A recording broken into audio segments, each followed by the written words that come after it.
Suge Knight is a mythical figure. The controversial CEO of Death Row Records. The most feared figure in all of hip-hop. He gathered them all up and said, look, either y'all start producing some hits or I'm going to start producing some hits.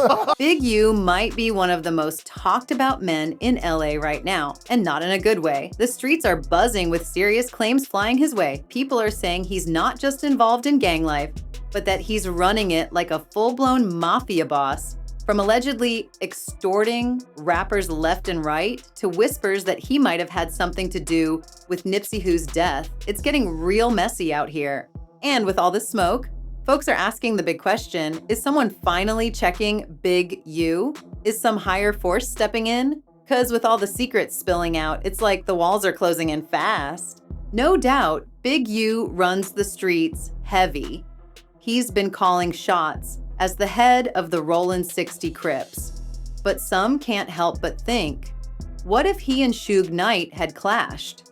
Would Suge, the man once feared as the most savage CEO in the game, have shut him down? Now that's a showdown people would have paid to see, straight up intimidating.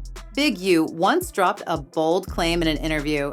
He said that if he hadn't been locked up when he was, Suge Knight wouldn't have had a shot at running the streets like he did with Death Row. That's a wild flex right there. He swears Suge only got that power because of the chaos during the riots and the wave of unity that rolled through after. But let's not forget, back in the day, Big U was a straight menace in the streets. The Rollin' 60s were no joke. They were a straight-up powerhouse, but not everybody's buying what Big U is selling. A lot of folks think he's gassing himself up, because if it really came down to it, Suge Knight might have been the one to check him. Let's be real. Suge's name carries weight. His rep? Straight savage. Ruthless. Known for being a flat-out bully in the industry. We're talking beast mode. Dude wasn't just talk, he was about that action. People say Suge would walk in and the whole room would freeze up. He wasn't afraid to throw hands either. Open palm slaps to the face, no hesitation. One major reason Suge had that kind of power, his crew was stacked with hitters. He rolled with Mob Piru members, some of the hardest, most feared dudes in all of LA. But that wasn't it. Suge had deep connections with other deadly gangs too, and he wasn't shy about flexing that muscle when it came to scaring people into silence. Just look at what went down when 50 Cent was filming at the club called Duck Club. He came, it was like, Suge's outside, Suge's outside. Everybody like, it was running, dropping shit, like, man, everybody going, Out of nowhere, someone yelled, Suge's outside! And that single line turned the whole set upside down. Panic hit fast. And Suge didn't slide in solo. He pulled up deep, rolling with around 30 men. Word is, most of them were from the infamous 18th Street Gang. That's not just any street crew. We're talking about one of the most dangerous and well-known gangs in the country. Even law enforcement called them one of the most serious criminal groups in the US. Wild stuff. Another moment that proved Suge Knight and his crew weren't the ones to play with, when one of their own allegedly took out a member of the Rollin' 60s. This all popped off during the beef between MC8 and DJ Quick, two artists with real street ties. On March 13th, 1995, right after the Soul Train Music Awards, Death Row threw an after-party at the El Rey Theater in LA.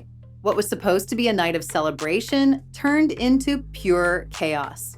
Kelly Jamerson, a known Rollin' 60s Crip, pulled up with his crew, but once he stepped in, tensions skyrocketed. A fight broke out fast, no words, just action. Jamerson ended up going toe-to-toe with several Bloods, including DJ Quick himself. But this wasn't just some quick scuffle. Jamerson got jumped bad. People say he was hit with chairs, glass bottles, and stomped out by a whole mob. It was brutal. Eyewitnesses later claimed Suge Knight didn't just stand by. He was right there, watching the whole thing unfold, and allegedly shouted, "Y'all get that dude." That moment left the crowd stunned. Kelly Jamerson's injuries were no joke. He was rushed to Cedars-Sinai Medical Center and placed on life support. But despite the doctor's efforts, he didn't pull through. He passed away the next day. It was a tragic and violent end that sent shockwaves through LA. So when people ask if Big U could have ever stepped to Suge, most say no way. They believe Suge would have crushed him, no hesitation. And with all the serious stuff Big U's been accused of lately, there's a growing crowd who wish Suge Knight was still out here to confront him face to face, and things just got even crazier. On Wednesday, March 19th, federal agents swooped in and arrested Big U along with several alleged members of the Rollin' 60s neighborhood Crips, including rapper and No Jumper affiliate Brick Baby. According to the U.S. Attorney's Office for the Central District of California, Big U wasn't just some street player. He was moving like a top-tier shot caller. Big U wasn't just playing street boss. He was allegedly running a full-blown criminal empire under the name Big U Enterprise. According to the indictment, the list of crimes tied to him reads like a crime movie script: murder, extortion, robbery, fraud, illegal gambling, the works. But the most jaw-dropping part? He's now being linked to a cold-blooded murder from 2021, the killing of an up-and-coming rapper named Rayon Williams. And here's the twist: Williams was actually signed to Big U's own label, Unique Music. That's right, this wasn't just some random industry connection. Word is, Big U had flown Williams out to Vegas to work on music. But somewhere along the line, things took a dark turn. Their plans suddenly shifted, tensions reportedly flared, and that's when things started spiraling. To make it worse, Williams supposedly dropped a diss track aimed straight at Big U. Not long after that, he turned up dead. His body was found dumped in a ditch near a landfill, and it was obvious this wasn't no accident. This was personal, and it was savage. Rayon Williams didn't just get taken out, he was shot in the face with a revolver, execution style, and whoever pulled the trigger knew exactly what they were doing. No shell casings left behind, clean, cold, and calculated. But it gets even wilder. A witness later claimed Big U showed up at the studio that same morning looking completely soaked. Whether it was sweat or something else, nobody really knows. But the timing, way too suspicious. And Big U's drama doesn't stop at street violence. Turns out he was allegedly pulling off massive financial scams while hiding behind a clean image of doing community work. The hustle ran deep.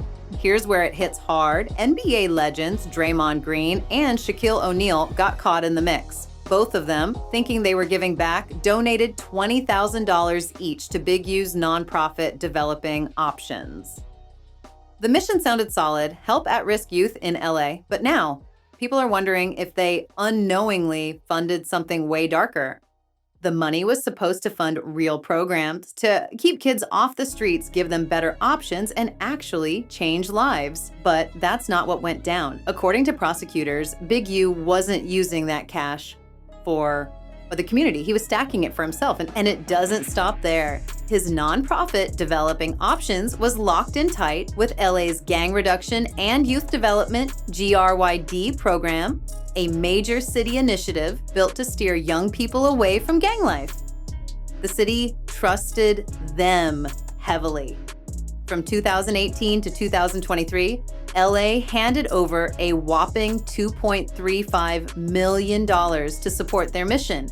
But now, the feds say a massive chunk of that money never reached the neighborhoods it was meant to serve. Instead, Big U allegedly funneled hundreds of thousands of dollars straight into his own pockets. Money meant to help struggling families gone, just like that. Now people are wondering, was any of the good work Big U was doing even real, or was it all just a slick front for some deep-level fraud? And just before turning himself in, Big U went live on Instagram and dropped a bombshell. He pointed the finger at Whack 100, claiming he's the one who brought the feds down on him. According to Big U, Whack played a major part in setting this whole thing off. Big U didn't drop any solid receipts, but the way he talked, he made it sound like Whack 100 had been moving in the shadows, plotting to bring him down. And just when you think it couldn't get more twisted, boom! It all somehow loops back to the murder of Nipsey Hussle. For years, rumors have swirled. People have whispered that Big U might have had a hand in Nipsey's death. But now, with these new charges and arrests piling up, folks are starting to look at everything differently. They're digging back into old interviews, old footage, trying to piece things together. One clip that's setting social media on fire is from Loose Cannon. In it, he drops a heavy claim that Big U allegedly knew Nipsey was going to get killed 30 minutes before it actually happened. Loose says he talked to Nipsey right before the shooting went down, and at the time, he brushed off something Big U had apparently said. He didn't think it meant anything serious. But now, looking back, that moment hits way different. Loose even says, "You didn't even warn him." That one line has people shook. That little slip might have been Big U's biggest mistake, hitting up Loose Cannon before Nipsey was killed. Loose said it straight.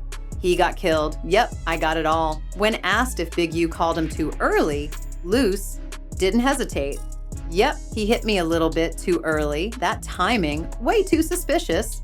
But it doesn't end there. Loose Cannon has made other bold claims, straight up accusing Big U of backdooring Nipsey.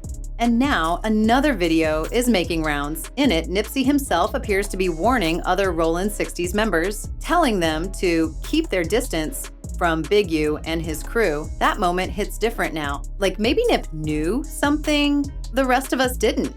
We grew up around these dudes, and why were they so spiteful toward the young ones? That one line from Nipsey has people side-eyeing everything now. When you piece that with all the accusations floating around Big U, it paints a picture that's got folks seriously rethinking the whole story.